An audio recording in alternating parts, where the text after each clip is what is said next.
Any active stock market trader or investor will tell you that in between trades, there are periods when the money lies idle in the broking account before the next investment opportunity. But what if I tell you that without any additional market risk, you can still earn some additional returns from this temporary idle money lying in your broking account using liquid ETFs? To tell us more about this opportunity, we have with us Mr. Anil Kilani in today's episode of One Step Ahead show by DSP Mutual Fund. Anil is working with DSP Group since 2003. In his present role, he is heading the passive investments and products at DSP Mutual Fund. Previously, he has also served as the CEO and the Chief Investment Officer at DSP BlackRock Pension Fund Managers and has led the risk and quantitative analysis team as well. Anil has also been a volunteer with the CFA Society of India for more than a decade and has served as the vice chairman on the board. Welcome to the show, Anil. Thank you, Sumana. So before we start the conversation, to all the audience here, if you enjoy our content, please like the video, subscribe to our channel, and press the bell icon to get the latest video updates from DSP Mutual Fund. Around liquid ETFs, request all our viewers to share their questions in the comment section and we shall get back to you at the earliest. So Anil, let's start by understanding what are liquid ETFs. So structurally, liquid ETFs are nothing but very simple mutual funds which invest into very liquid or overnight securities. And then this fund is listed on the stock exchanges. So in effect, it's a passively managed fund which invests into overnight securities and available to trade on the NSE or BSE just like you would do any other stocks. And very important to keep in mind that it has a settlement cycle exactly similar like a stock. So when you buy a liquid ETF or sell a liquid ETF, your settlement goes along with the rest of your stock market or equity related settlement and comes as per the regular settlement cycle of the stock exchanges. So very simple underlying investment portfolio, and in a very smooth way, you can trade in or out of these ETFs like you would do any particular stock on the exchange. Right. Would you also tell us about the key benefits of using these ETFs and why should every stock market trader or investor use these ETFs? Very good question. See, structurally, it's like whatever you do in life and there is any opportunity to get something extra, always we are keen to try and achieve that. Very similar over here.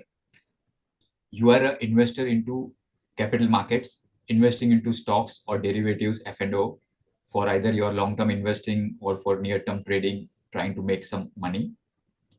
In that, if you get an opportunity whereby you can get little bit extra return from your surplus cash lying idle, then definitely you will want to optimize that cash balance.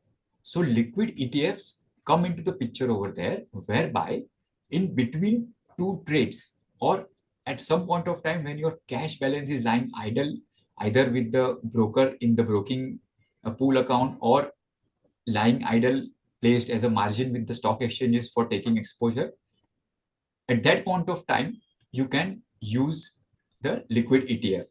Hence, the key benefit that you can get is that rather than the cash which you get from sale of any equity stocks coming into your account, then you're taking it out or parking it into some other medium of investment, here, along with the trade on the exchange of the security, you can immediately do a trade for the liquid ETF.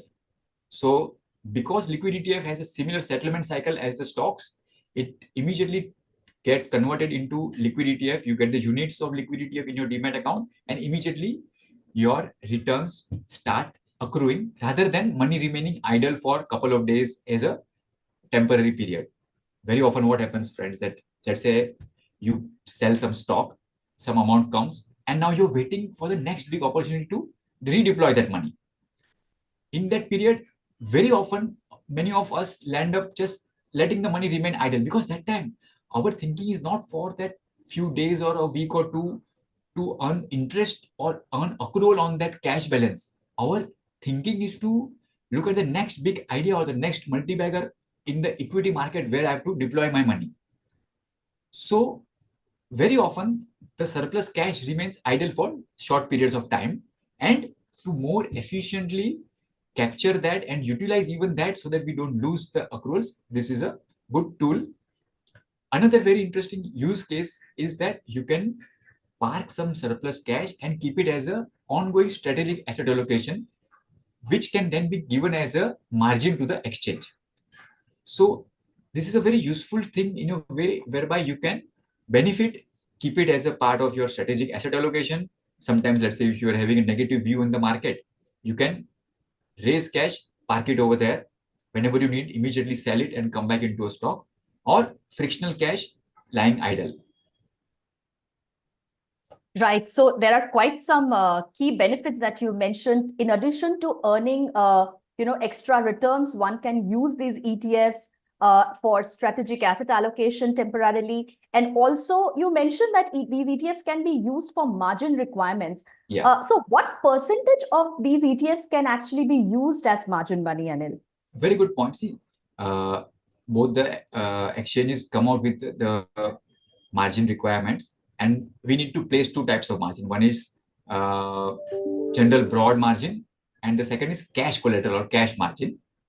So liquid ETFs are captured as a part of this cash collateral, which is a very important thing to keep in mind, that unlike many other securities like stocks or many other equity or debt oriented mutual funds are available for pledging, but they don't get categorized as cash collateral, whereas liquid ETF is one such investment which can get categorized as cash margin. And then there is a haircut applied, which is the most uh, the least amount of haircut, which is only 10%. No other security gives a lesser haircut. So this is the bare minimum that any particular security can have, which liquid ETFs typically enjoy. So if you have got 100 rupees invested in liquid ETF, up to 90 rupees can be used for your collateral, and it will be counted as a cash collateral. Of course, friends, Right. margining and all are very precisely determined by your individual broker, because it's a little bit different from each broker to broker. So definitely you should reach out to your broker to check the exact ratio and exact facility. But if it's not being used, I urge you to immediately reach out to your friendly broker through whom you do execution of trades and understand immediately about how you can utilize liquid ETF in the most appropriate manner and the most tactful way to place for margins. Right. I think that was quite an interesting, explanation that you gave. Coming back to the discussion of DSP Nifty one-day rate liquid ETF, that has been existing for the last 5 years. Why is then DSP now launching DSP S&P BSE liquid rate ETF with the growth option? A very good point. I mean, and so absolutely right. We had been one of the very early movers in this category. At the one point of time, there was only one other product. So we at DSP were the second house in the industry to launch this liquid ETF about 2018-19. And as we speak, it's a very good product with a long-term track record and large number of investors trusting us with their allocations in this product. So we are trying to create a little bit differentiation from the existing product, where there is a standard a dividend which is declared on a daily basis, and the NAV comes back at a single number of 1,000 rupees. Accruals on a daily basis or returns for the investor are earned in the form of IDCW, or what we call in a common language is a dividend. Now, dividend has a different concept of accounting and taxation, whereas now what we are launching with a growth option, that will be having a different context and accounting from taxation perspective. In a growth NAV, what happens is that the NAV changes every day and rises. So when you sell your investment, it will be captured as a capital gains.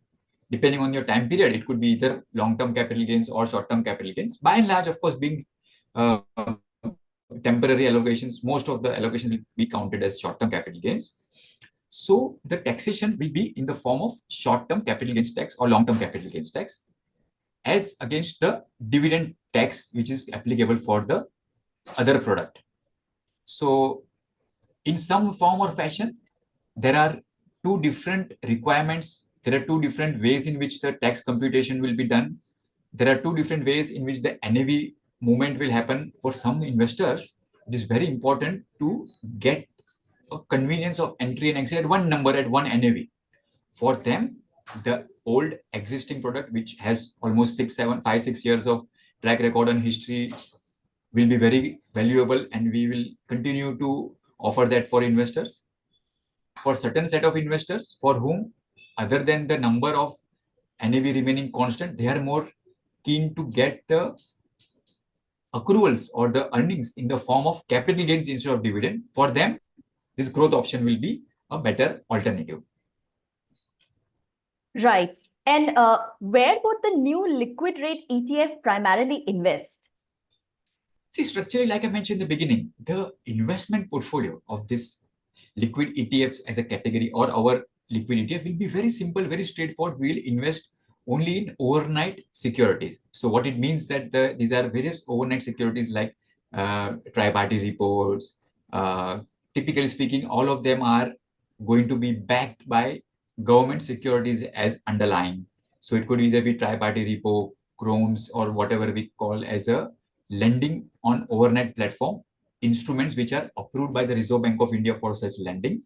And this will be fully collateralized lending where government securities will be kept as collaterals. So very high comfort in terms of the allocation of the investments, very high comfort where the amount is being invested. It is only overnight. So next day, automatically my entire portfolio is going to be coming back very liquid. So it gives a high level of comfort for the investor when she or he is allocating the funds to the portfolio of liquid ETFs, that my investment is going to go into very comfortable, very low risk profile investments in the portfolio. And what is the minimum amount one can invest in this ETF? See, typically all ETFs, like any equity share, they trade on the stock exchange, and you can buy one. How for an equity share, you can buy one equity share like that. For our liquid ETFs also, you can buy one unit as a bare minimum. So typically speaking, the amount of the unit depends on the day-to-day value. Like in certain instances, like the ETF has constant NAV of 1,000 rupees. So your minimum amount typically will become 1,000 rupees, and in multiples of 1,000 thereof. Let's say in the liquid ETF, which has a growth option, whereby the NAV accrues and grows daily. On given day, let's say 1,000 will gradually grow and become 1,005 rupees, 1,011, 1,000, and might be 1,100 rupees, 1,500 rupees. But it will always be one unit and multiples thereof. So by and large, you can say minimum investment would be in the range of little bit around 1,000 rupees and multiples thereof on an ongoing basis once the listing happens. For a short period, when there is a NFO going on for the fund, at that point of time, a lump sum amount minimum of 5,000 rupees would be applicable, but otherwise one unit and multiples thereof. Right. So, Anil, is this particular fund DSP S&P BSE Liquid ETF suitable for a certain set of investors? Who should invest in this ETF? Very good question. I mean, as a fund house, typically whenever somebody asks that you have a product, who should invest? By and large, or any product or service, there will always be a thing that everybody should invest. That's why I am launching a product. But over here, I would like to keep it a little bit different. Everybody who invests into equity capital markets should consider to invest into liquid ETFs. Reason being that as we saw the key benefits of this product, you can conveniently buy and sell on the stock exchange. The settlement cycle is very same like how it is for the equity share. Hence, there is an easy connectivity offsetting the payout or pay-in obligation of your equity share cash dealing with the liquid ETF. Available and accessible in your demat account, so it's smooth to come in and go out. And fifth and the last important point we spoke about, that it is also acceptable as margin and counted as a cash collateral. Hence, anybody and everybody who has some allocations, some interest, some investments into equity capital markets, they must consider to evaluate and invest into liquid ETF. So whether you are a retail investor investing into stocks for your long-term investments, or you are a trader who is trying to capture inefficiencies sometime in the market between F&O and cash and make some profits or gains out of it, or you are some large HNI or a large family office who invest into stocks. For you also, it will be very useful if you are a manager looking after your family office's allocations into equities, or you are a large HNI doing your own investments and parking your money into equity markets. For you also, it will be very beneficial.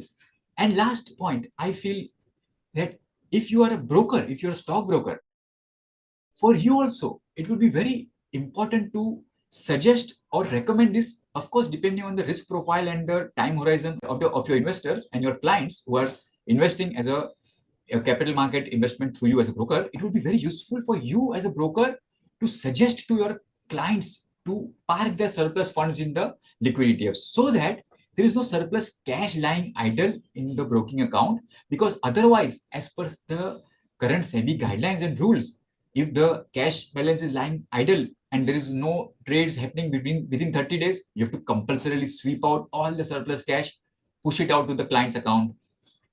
At the end of each calendar quarter, compulsorily you have to push it out to the client's account.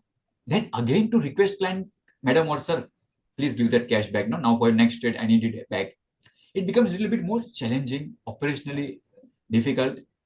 Instead, if you as a broker have created a good comfort with the client that madam or sir, whenever you have such surplus cash coming from your trades lying idle, before I give you next idea to evaluate and park into equity shares, please immediately invest into liquid ETF and keep it in your demat account under my control. I will manage your whole amount, like cash, like equity shares and stocks and derivatives, likewise liquid ETFs.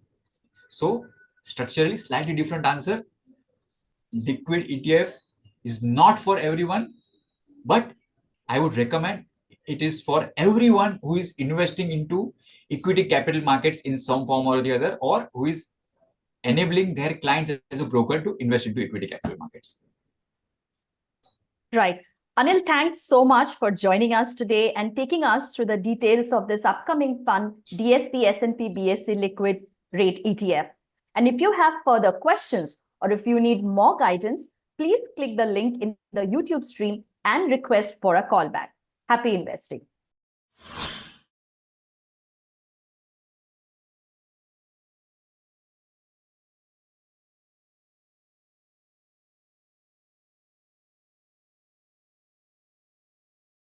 Mutual fund investments are subject to market risks.